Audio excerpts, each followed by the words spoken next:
Hi guys, if you don't know me, my name is Molly. I'm part of the Shambhala Women's Group with you. Really quick, I just wanted to physically tell you guys over a video the things that I've learned over this course and how I've applied them to my life, and how I've been able to just keep those themes a reoccurring thing in my life and stay focused, etc. But I wanted to make it quick because I know the class is over, but I couldn't put this all into a comment, so I thought it would be a good idea to share a video so you guys can verbally see me, or verbally hear me, and physically see me, and just see how all of this has really impacted me. Every single one of you has influenced my life through this class. This class came into my life at a really crazy time. I'm kind of a West Coast gypsy. I've moved from North Idaho to Southern California to Washington, back up to Idaho and back here. And right now I'm being called to the center of the country. I'm going to Colorado in about 2 months. So this class and all of this soul searching happening right before I make this big move has been really, really neat and inspiring. One of the things that I've learned while going through all these teachings from Christine has been to just remain focused. I tend to have my fingers in a lot of projects.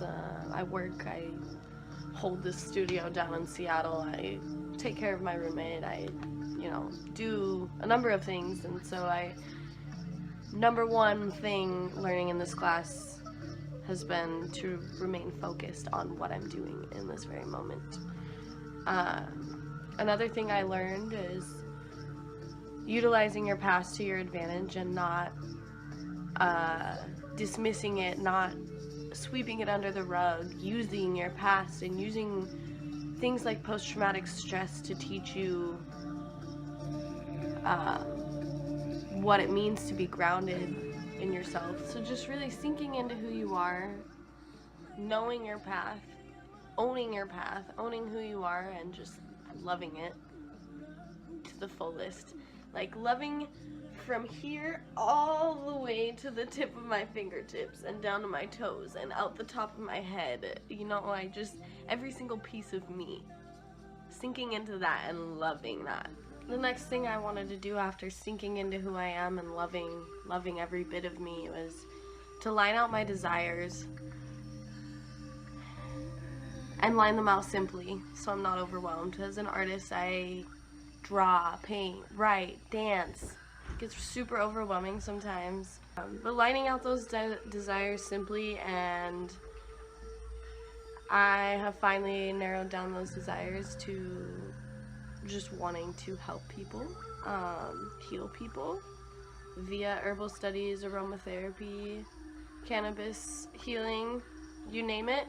It's all very cohesive, even incorporating chromotherapy, which is color therapy, and sound therapy, and all of those things.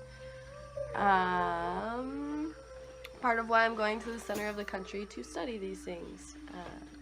And something that has really helped me on my path as I've gone through this class is shifting my diet completely to veganism, which has been a giant step I did not expect to take. And as I was part of the Shambhala Women's Group, that was just something that naturally came with my growth throughout my time in this class, which has been really inspiring, and it's contributed to the sinking into who I am aspect of this learning and loving myself and all of the above. And last but not least, after lining out my desires, the next step, and for now final step, is plan of attack, and that is lining out everything to get me to Colorado. That is putting my portfolio together, like I said, simplifying so I can explain to people like you what I'm doing when they ask me why I'm going, and making sure that once I get to Colorado that I will be safe and grounded and surrounded by people who have the similar beliefs that I do. But I hope you guys enjoyed hearing everything that I learned about myself through you guys and Christine and this class as a whole. And I wish you guys well on your journey.